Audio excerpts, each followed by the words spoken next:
আসসালামু আলাইকুম প্রিয় বিয়াস খামারি ভাই ও বোনেরা, সবাইকে জানাই শুভেচ্ছা। আসলে যে সকল ভাই নতুন খামার করতে চান সে সকল ভাইদের উদ্দেশ্যে বলবো, আমার মতো যাতে কেউ ভুল না করেন।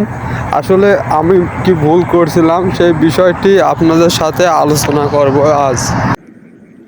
এই বাছুরটির বয়স ছিল যখন 2 থেকে আড়াই মাস, তখন বাছুরটি ক্রয় করছিলাম 25,000 টাকা দিয়ে।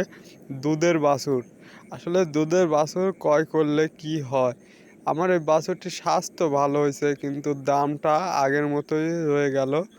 25,000 টাকা দিয়ে 8 মাস আগে বাছুরটি ক্রয় করে এখন বিক্রি করলাম 26,000 টাকা।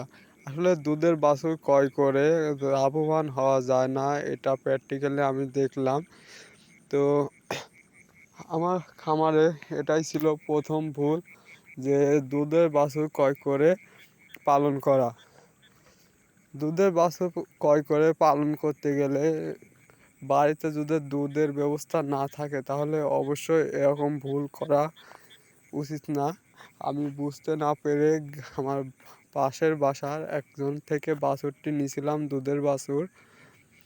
বলছিল এর মা নাকি প্রতি বছরে একটি করে বাচ্চা দেয়, সেই লোভে পড়ে দুধের বাছুরটি তখন নিয়েছিলাম 25,000 টাকা দিয়ে, কোরবানি ঈদের 2 দিন আগে। তো এখন বিক্রি করলাম 26,000 টাকা।